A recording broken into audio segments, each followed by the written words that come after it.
Je suis fier d'être à la tête d'un grand mouvement populaire qui s'emploie à rendre à la France son honneur et sa grandeur.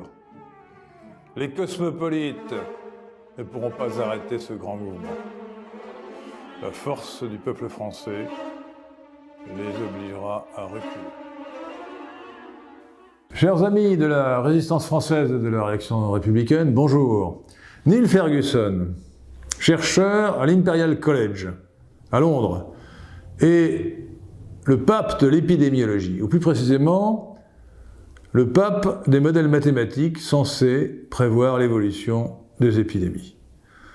En mars 2020, il a pris son bâton de Missus Dominici pour faire le tour des capitales européennes, et à Stockholm, il a dit aux Suédois qu'ils auraient 100 000 morts s'ils ne confinaient pas. Les Suédois n'ont pas suivi les prescriptions de Ferguson, ils n'ont pas confiné. Et pour l'épidémie donc, de mars, avril, mai 2020, ils n'ont eu que 6 000 morts au lieu des 100 000 qui étaient prognostiqués par Neil Ferguson. Le malheur, c'est que Macron a été moins intelligent que les Suédois et qu'il a écouté Ferguson. Mais rappelez-vous, dans un premier temps, il a plutôt traité l'épidémie à la légère. 26 février 2020, parti de balle au pied à Lyon, où sont venus 3000 soutiens de l'équipe de Turin, alors que l'épidémie battait son plein dans l'Italie du Nord. 6 mars 2020, Emmanuel Macron se rend avec Brigitte au théâtre et explique qu'il ne faut pas que les Français changent leur mode de vie. Mais le mieux, c'est que le 11 mars 2020, au Trocadéro, pour la journée nationale d'hommage aux victimes du terrorisme, Macron a déclaré « Nous ne renoncerons pas aux terrasses, aux salles de concert, aux fêtes de soirs d'été. Nous ne renoncerons pas à la liberté. » C'était le mercredi soir, 11 mars 2020.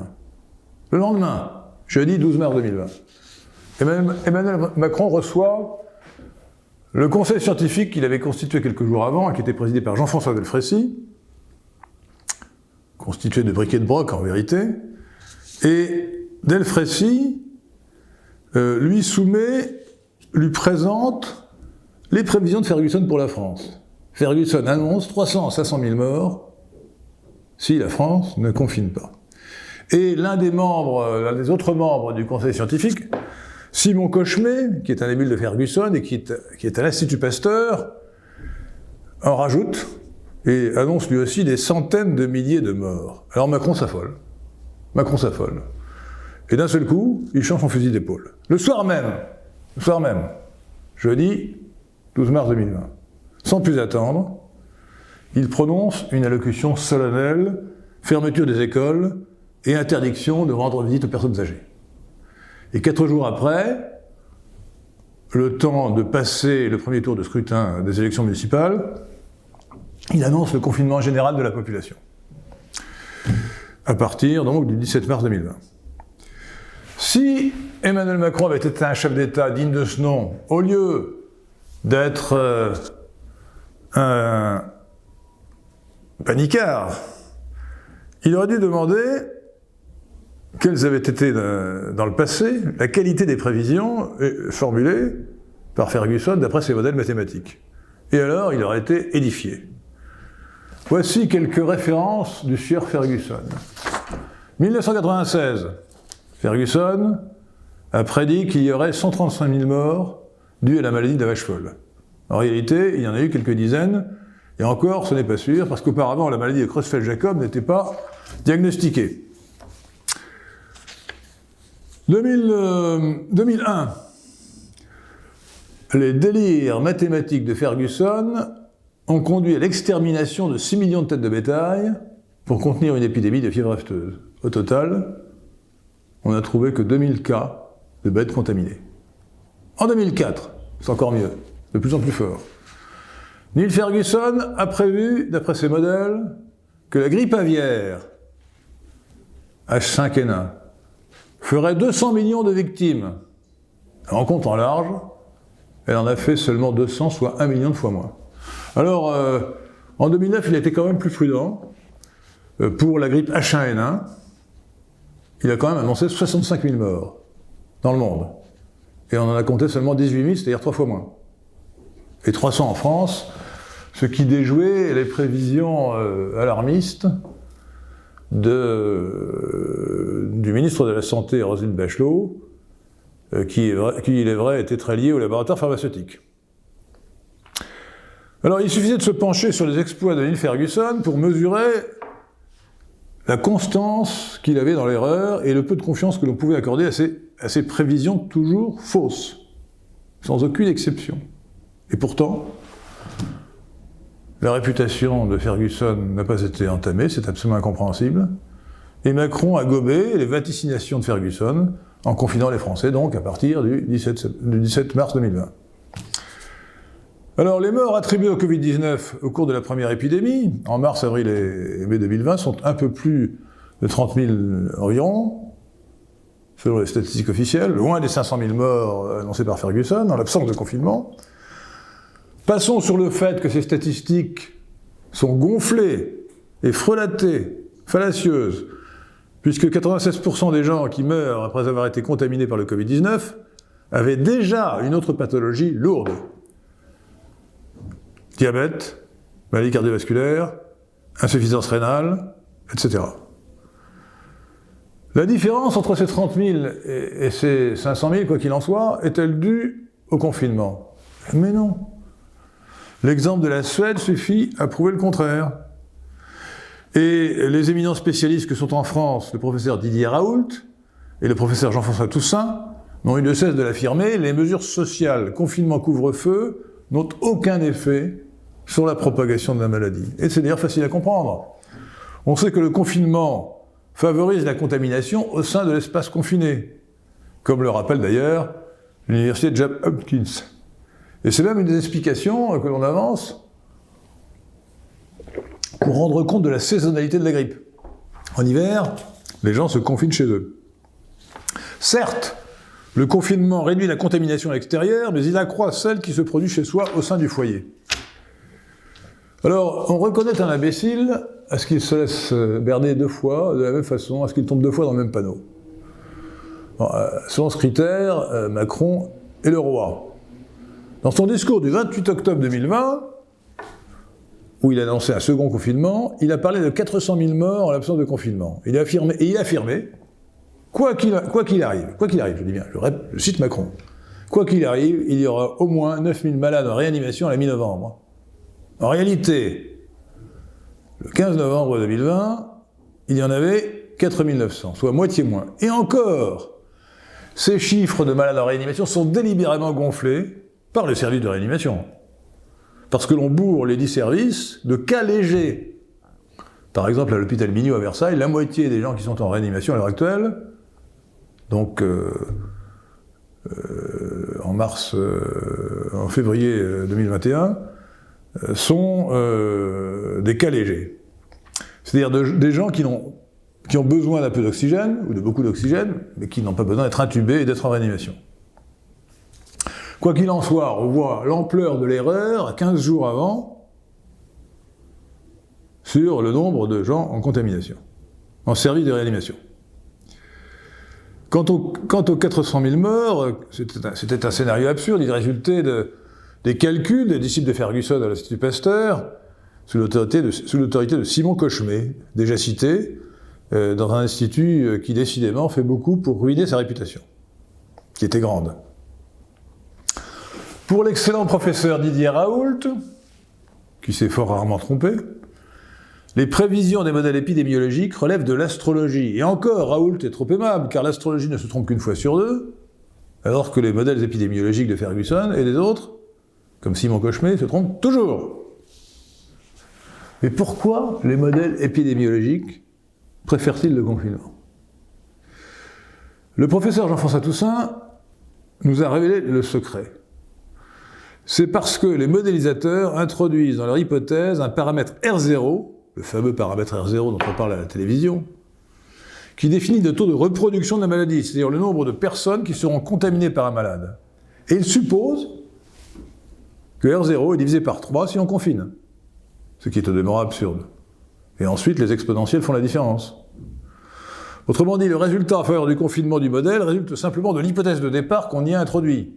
La mystification est parfaite. Alors on nous rebat les oreilles avec le paramètre R0, avec la prétendue immunité collective. L'un et l'autre ne sont que des artefacts des modèles mathématiques et n'ont pas de réalité objective. Évidemment, on peut calculer ex post le taux de contamination, mais on ne peut pas le connaître ex ante, tant il peut varier selon les circonstances. Tout ce que l'on peut dire, c'est que l'épidémie ralentit nécessairement au fur et à mesure qu'elle progresse, puisqu'elle rencontre un terrain de moins en moins favorable, notamment parce qu'une partie de la population a eu la maladie et est donc immunisée, ou bien parce que, tout simplement parce que les personnes les plus exposées ont été atteintes en premier. Il y a donc une loi des rendements décroissants en épidémie comme en économie.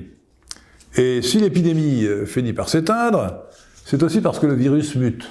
Et un virus comme le SARS-CoV-2, qui est un virus à ARN, mute beaucoup. Beaucoup plus qu'un virus à ADN. Et quand il mute sur place, le virus a tendance à s'atténuer, à devenir moins dangereux. Pourquoi ? Parce que les virus les moins dangereux se répandent plus vite, et ils ont tendance à remplacer les plus dangereux. C'est une loi de virulence décroissante qui est aussi d'une portée générale. Le rhume, qui est provoqué, en général, par un autre coronavirus, a sans doute été aussi dangereux lorsqu'il est apparu, peut-être au XIIIe siècle, dans nos pays, que le SARS-CoV-2, et l'on peut donc parier que celui-ci finira lui aussi par devenir endémique et assimilable à un autre rhume. Le rhume 19. Non seulement, chers amis, on n'a pas encore trouvé un seul modèle épidémiologique valable, mais on peut affirmer qu'il est impossible que l'on ne retrouve jamais un, parce que le modèle le plus complexe, le modèle mathématiquement le plus complexe, est toujours infiniment moins que le phénomène complexe qu'il prétend décrire, à savoir ici l'épidémie. Il y a des milliers d'équations à 15 000 lignes de code dans le modèle de Ferguson.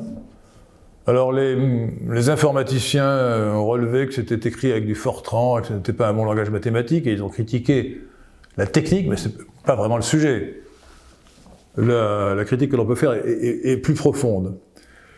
D'abord parce que les données sont mal connues, qu'il s'agisse du nombre de cas, de la contagiosité de l'épidémie, de la létalité, lesquelles peuvent varier en fonction de multiples circonstances, sociales, économiques ou météorologiques. Par exemple, on a parlé abondamment, à juste titre, des clusters, c'est-à-dire des foyers d'épidémie, des foyers de contamination. Et en effet, la formation de ces foyers de contamination conditionne la dynamique de l'épidémie, mais justement, leur formation est aléatoire et imprévisible.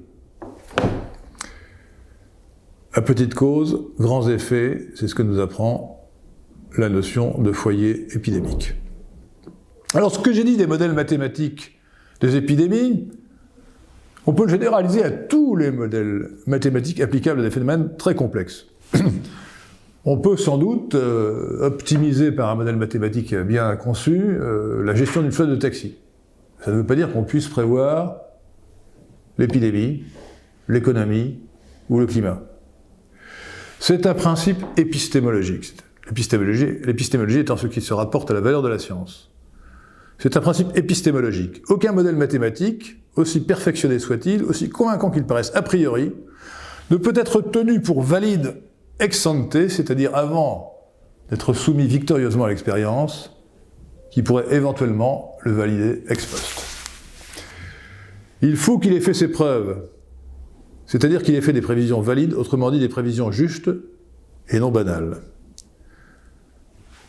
En science, c'est comme en droit pénal notamment. Il ne faut pas inverser la charge de la preuve. Il ne faut pas inverser la charge de la preuve. Ce sont les modélisateurs qui doivent démontrer la pertinence de leur modèle. Ce n'est pas aux esprits critiques de prouver qu'ils ont tort et que leurs modèles sont faux. Selon le mathématicien Bernard Mosavi, professeur de mathématiques, directeur et président de la Société de calcul mathématique, je le cite, « Aucun des modèles mathématiques ne donne satisfaction. N'importe qui peut concevoir un ensemble de formules décrivant plus ou moins bien un phénomène réel, comme la propagation d'une épidémie. Toute la difficulté est dans la validation d'un tel modèle, en particulier sur des données différentes de celles qui y ont donné naissance. Ce point est essentiel.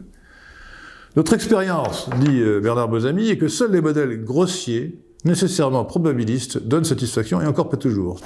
Un modèle fin, cherchant à décrire les lois de la physique, échouera nécessairement en pratique, tant ces lois sont complexes et tant les données sont insuffisantes. Le célèbre mathématicien von Neumann avait dit de son côté, avec 4 paramètres, je peux dessiner un éléphant. Avec 5, je peux lui faire bouger la trompe. Autrement dit, le fait qu'un modèle mathématique réussisse à rendre compte du passé pour les données sur lesquelles il était calibré ne saurait suffire à prouver sa pertinence pour l'avenir.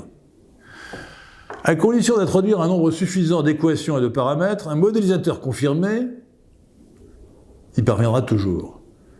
Mais la capacité d'un modèle à rendre apparemment compte du passé ne prouve absolument pas qu'il puisse faire des prévisions valides.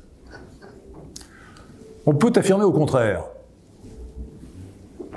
qu'aucun phénomène naturel ou social très complexe, encore une fois, économie, épidémie, climatologie, ne peut donner lieu à une modélisation mathématique valide, au sens où elle ferait des prévisions justes et non banales.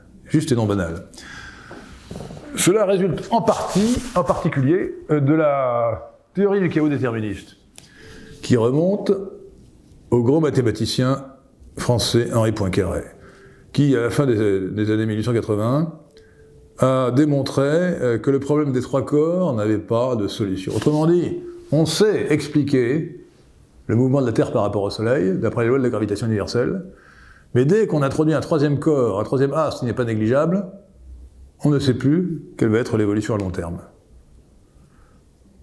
Donc dès qu'on a 3 corps, on ne peut plus résoudre les équations. Et alors cette analyse aboutit à ce qu'on a appelé plus tard l'effet papillon, parce qu'il y a, comme l'a montré Henri Poincaré, dans ces modèles dits chaotiques aujourd'hui, une disproportion des causes et des effets. Ou plus précisément, il y a systématiquement ce fait qu'une petite cause a de grands effets. C'est ce qu'on appelle donc l'effet papillon depuis les années 70, selon la formule d'Edward Lorenz, météorologue et mathématicien lui aussi, que je cite, « Le battement d'aile d'un papillon au Brésil, disait-il, dans la version initiale de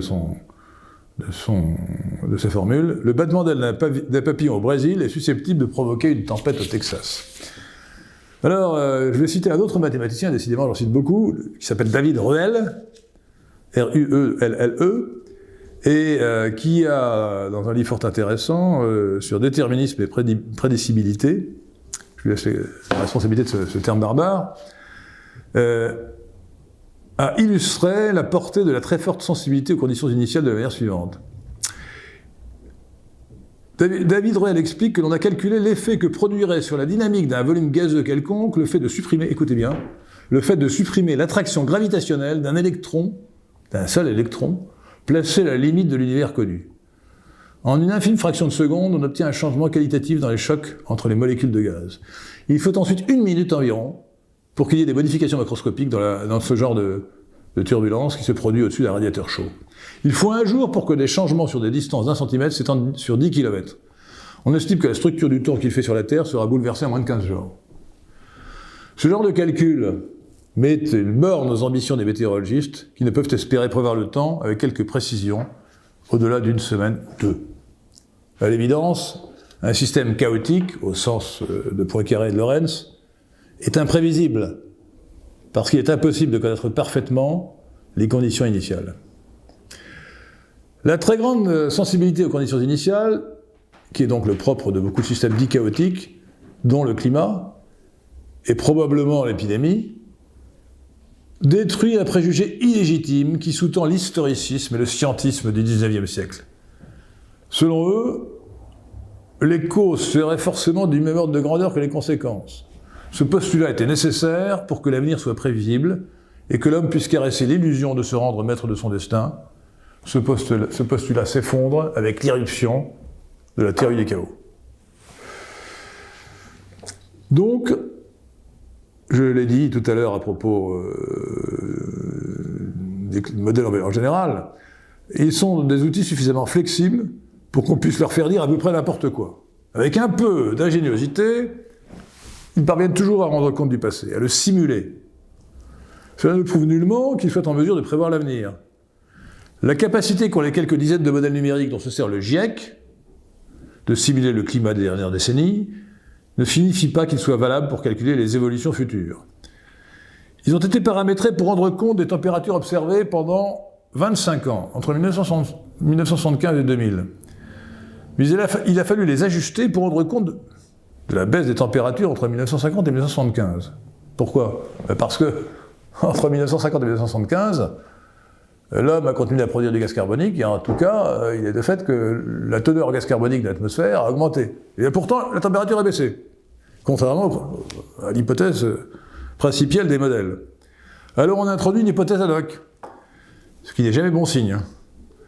On a supposé que le rafraîchissement de ces 25 années-là, entre donc 1950 et 1975, aurait été la conséquence des émissions de poussière et autres particules microscopiques en suspension dans l'air, autrement dit les aérosols produits par l'industrie humaine. L'ennui, c'est que les modèles prévoyaient pour 2000-2010 que la température continuerait d'augmenter parallèlement au taux de gaz carbonique. Or, ce n'est pas ce qui s'est passé. Ces prévisions ont été démenties. La température moyenne de la Terre a stagné non seulement jusqu'en 2010, mais même jusqu'en 2020, depuis le maximum atteint en 1998, en dépit des annonces sensationnelles et régulières dans la presse sur les prétendus records de chaleur. Le moins que l'on puisse dire est que cela est susceptible d'ébranler la confiance que l'on peut avoir dans les modèles du GIEC. Alors les réchauffistes, comme on peut les appeler, ceux qui vous disent qu'il y a un réchauffement climatique causé par l'homme, et plus précisément par les émissions de gaz carbonique de l'activité humaine, disent que leur modèle s'appuie sur des lois physiques incontestables. Ils oublient de préciser deux choses. D'une part, que les calculs sont conduits sur de vastes cellules découpées sur la surface terrestre et dans l'épaisseur de l'atmosphère, et que les détails de la réalité leur échappent complètement. D'autre part, qu'une partie des équations est fondée sur des paramètres statistiques, car la réalité est trop complexe ou mal connue pour qu'on puisse tenter de l'interpréter autrement, c'est-à-dire par l'application directe des lois de la physique. C'est notamment le cas pour les nuages, qui jouent un rôle essentiel dans le climat, mais dont on ne connaît pas les lois de formation, qui sont d'ailleurs chaotiques. Le fait que les modèles du GIEC aillent tous dans le même sens ne surprendra que ceux qui ne connaissent pas les modèles macroéconomiques, lesquels partent presque tous de la théorie keynésienne et prévoient donc que le revenu national va s'accroître et le chômage diminuer quand on augmentera les dépenses publiques.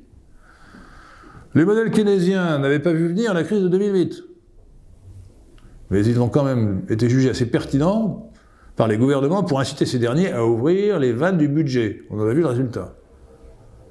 Faible croissance. Et quand on sait que la relance keynésienne budgétaire et monétaire qui a été réalisée en 2020 sous prétexte de compenser les effets désastreux des mesures de confinement est de 3 fois à 6 fois supérieure selon les pays à ce qui était fait après la crise de 2008, il est permis de s'inquiéter fortement pour l'avenir économique de notre pays et pour celui du monde.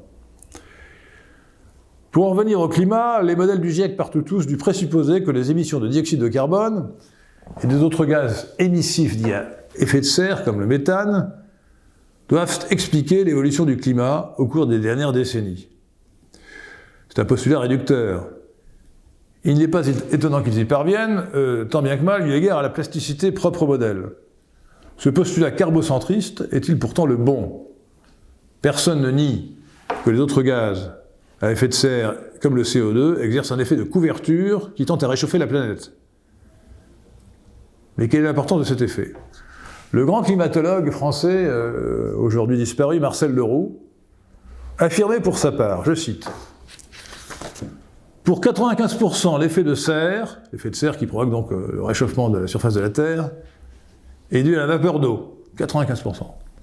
Le dioxyde de carbone ou CO2 ne représente quant à lui que 3,62% de l'effet de serre, soit 26 fois moins que la vapeur d'eau.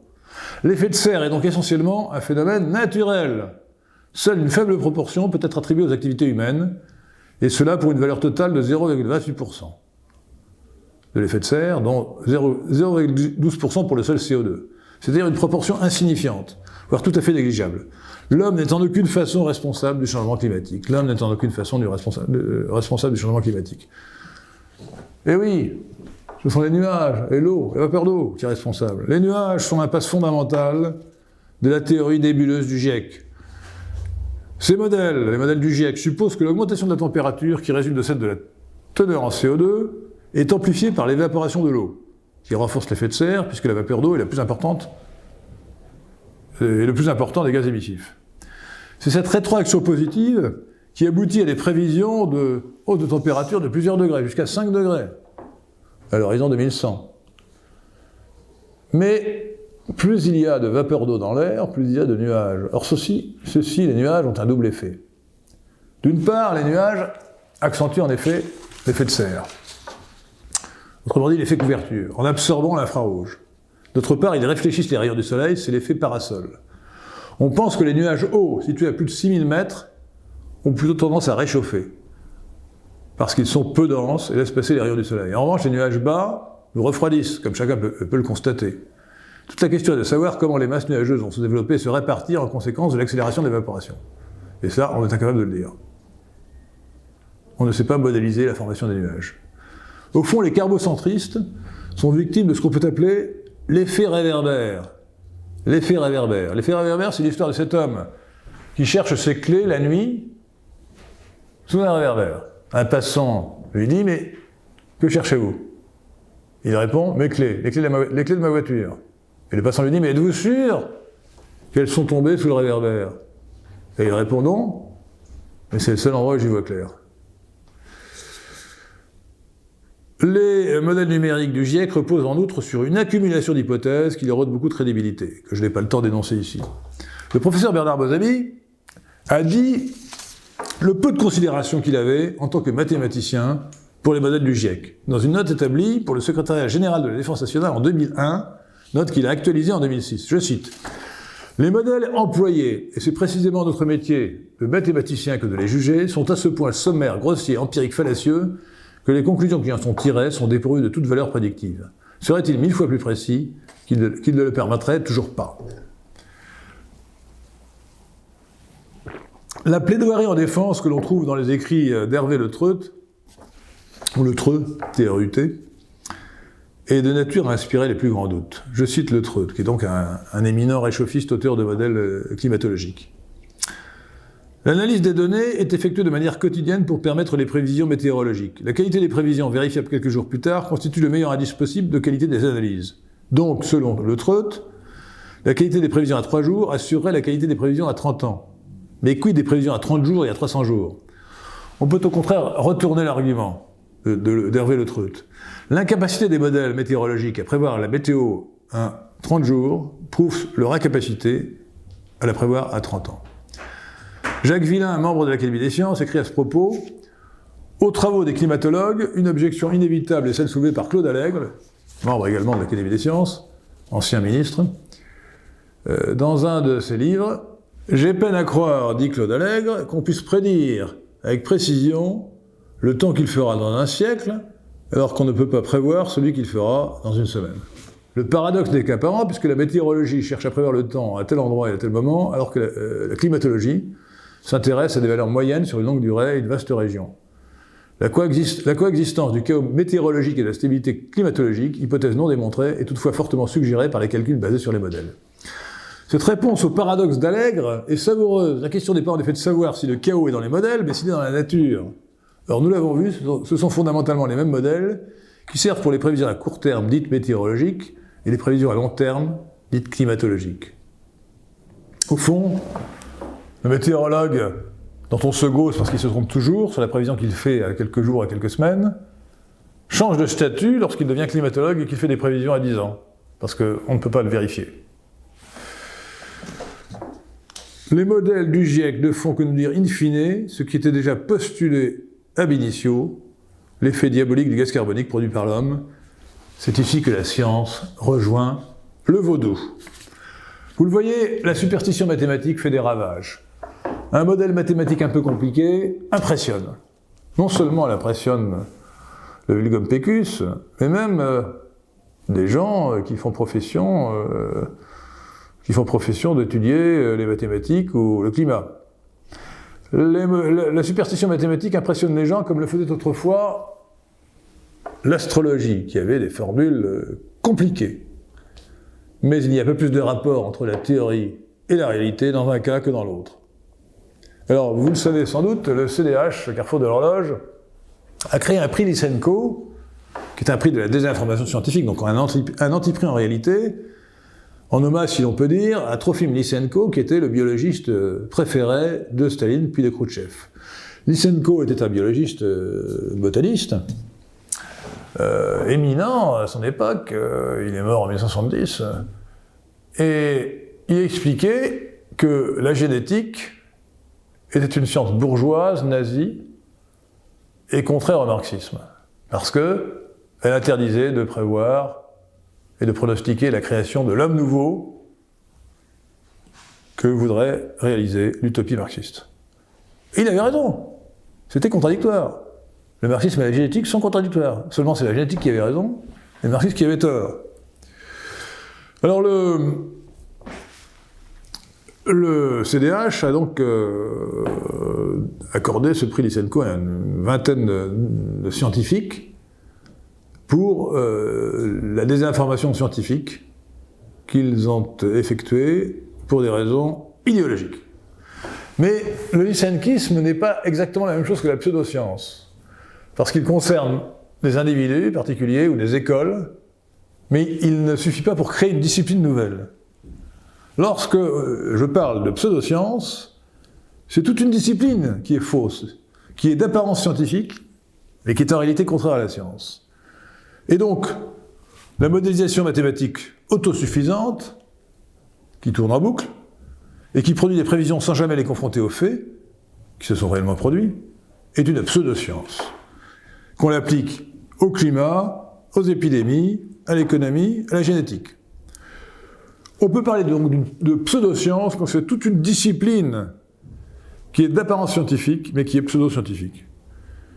Et une pseudoscience serait définie, bien sûr, par le fait qu'elle peut être réfutée, et non parce qu'elle serait irréfutable, en franglais non falsifiable, selon la théorie absurde de Karl Popper, philosophe dont la réputation est tout à fait usurpée. Ainsi, le marxisme et la psychanalyse sont des pseudosciences, mais non pas parce qu'ils seraient irréfutables, comme le disait stupidement Popper, mais parce qu'ils sont réfutables, et parce qu'ils ont été réfutés. Le premier, le marxisme, prévoyait ainsi la paupérisation absolue du prolétariat.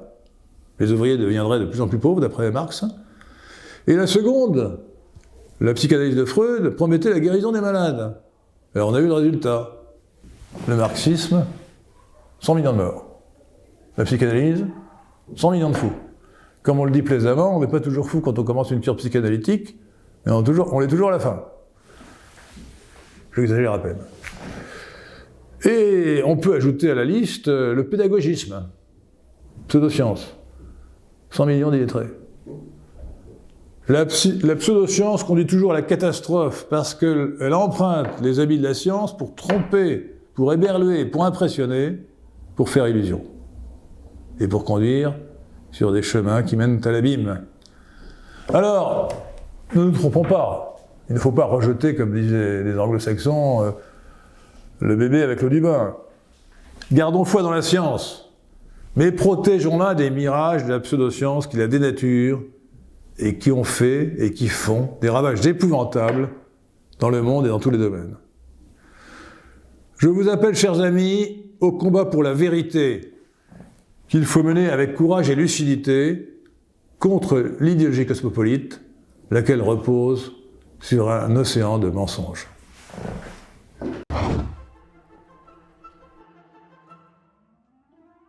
Je vous invite à mettre un pouce bleu sur cette vidéo pour la partager et à vous abonner à ma chaîne si ce n'est pas encore fait. Je compte sur vous.